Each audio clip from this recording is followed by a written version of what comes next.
Bismillahirrahmanirrahim. Assalamu alaikum dear candidates.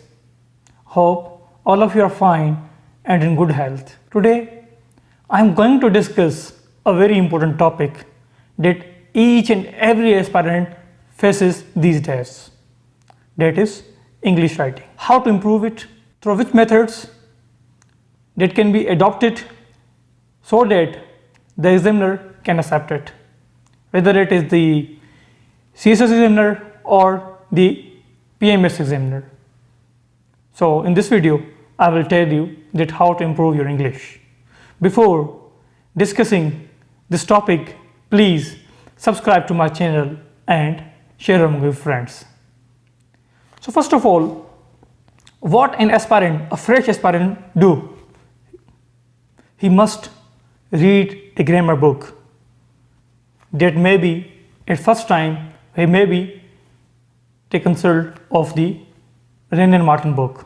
Secondly, after reading the Wren and Martin book, he must go through the Raymond Murphy, and then even if he is not satisfied with his grammar and there are some mistakes while writing English, he may consult Thompson and Martinet book.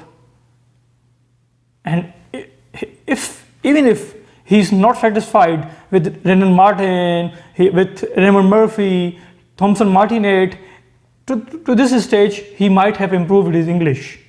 But if he wants to refine his English, polish his English, he may read Michael Swan's book, Practical English Usage. After reading book, you start to write. कि आपने पढ़ना है, पढ़ के और आप लिखने की कोशिश करते हैं. जब आप लिखते हैं तो फिर आपकी मिस्टेक्स होती हैं, किसी सीनियर से चेक करवाते हैं, किसी टीचर से चेक करवाते हैं, तो आपकी काफ़ी मिस्टेक्स होती हैं. ग्रामर की मिस्टेक्स होती हैं, सेंटेंस स्ट्रक्चर की मिस्टेक्स होती हैं. मैं काफ़ी असेसमेंट कर रहा हूँ अभी, तो मोस्टली स्टूडेंट्स प्रीपोजिशंस की मिस्टेक्स कर रहे हैं, सब्जेक्ट वर्ब एग्रीमेंट की मिस्टेक्स कर रहे हैं, ठीक है, कंडीशनल्स की मिस्टेक्स कर रहे हैं, डायरेक्ट इनडायरेक्ट की, एक्टिव पैसिव की मोस्टली ये मिस्टेक्स कर रहे हैं. तो वो कहते हैं कि सर हमने बहुत सारी बुक्स पढ़ी हुई हैं, सारी जो बुक्स आपने बताई ये हमने पढ़ी हुई हैं बुक्स, लेकिन फिर भी हमारा जो ग्रामर जो है वो इम्प्रूव नहीं होता, हमारी इंग्लिश राइटिंग अच्छी नहीं होती. क्यों? ये है आपका सेकंड स्टेप. जब आप बुक्स पढ़ लें और आपको आइडिया हो जाए कि नाउन क्या है, एडजेक्टिव क्या है, वर्ब क्या है, इसके यूजेज क्या हैं, सेंटेंस स्ट्रक्चर क्या है, पास्ट प्रेजेंट सिंपल, ये सारे के सारे स्ट्रक्चर्स कैसे लिखे जाते हैं, कंडीशनल्स, क्लॉजेस, सारा का सारा पढ़ लें आप. उसके बाद आप जब न्यूली फ्रेशली आप CSS स्टार्ट करते हो या CSS की प्रिपरेशन आपकी चल रही होती है, तो आपको लिखने का दिल करता है, क्योंकि CSS नाम ही लिखने का है 12 सब्जेक्ट्स का. तो आप क्या करते हो, उसमें आप कोई न्यूज़पेपर पढ़ के, कोई बुक पढ़ के आपका इंटरेस्ट डेवलप होता है. आप कहते हो कि मैं इसको मैं अपनी राइटिंग में लिखूँ इसको.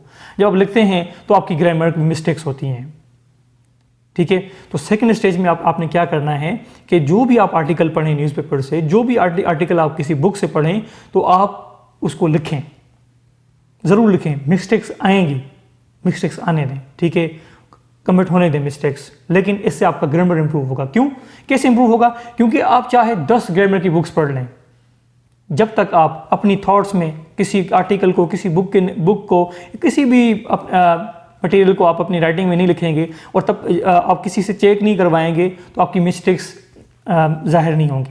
जब आपकी मिस्टेक्स ज़ाहिर होंगी तो आपको पता चलेगा कि मैं तो मेरा ग्रामर बिल्कुल ठीक है, मैं सब्जेक्ट वर्ब एग्रीमेंट में सिर्फ मिस्टेक्स कर रहा हूँ, मेरा ग्रामर बिल्कुल ठीक है, मैं सिर्फ प्रपोजिशंस में मिस्टेक्स कर रहा हूँ.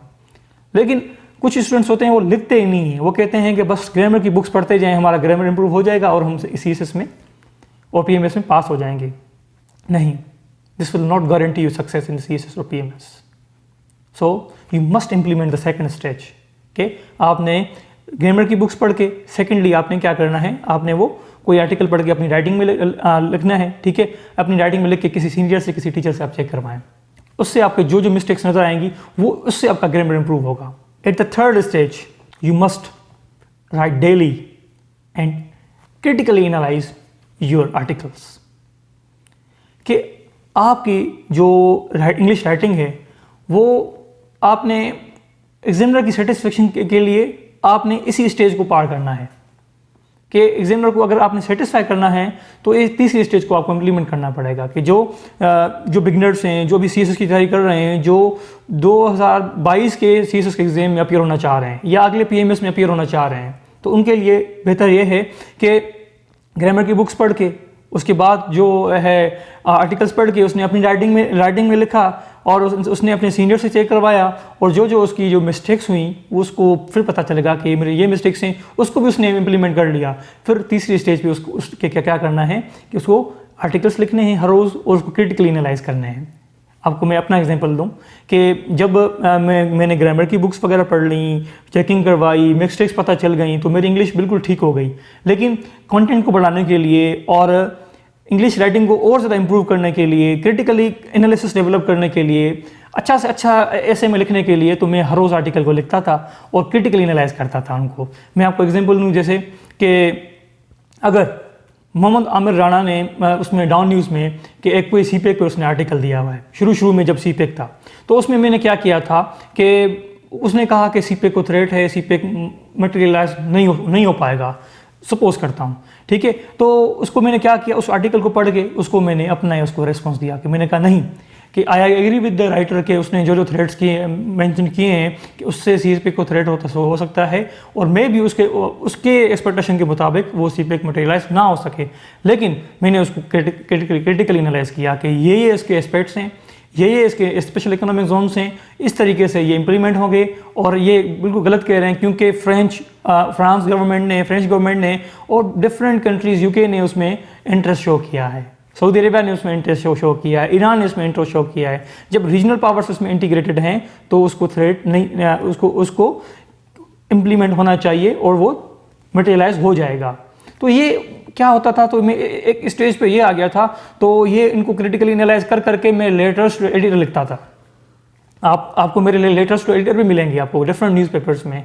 मैं 2014-13 से मैं मेरे आर्टिकल्स आस्ते आस्ते पब्लिश होने शुरू हो गए थे डाउन न्यूज़पेपर में, इसमें द न्यूज़ में, डेली टाइम्स में। तो आपकी स्टेज ये भी आएगी कि जब आप हर रोज़ लिखा करेंगे, उसमें आपका फ्लो ऑफ आइडियाज़ आपके रहेगा, आपका उसमें क्रिटिकली एनालिसिस आपका डेवलप होता जाएगा, आपका कंटेंट डेवलप होता जाएगा, and then you start to write very good English. Thank you.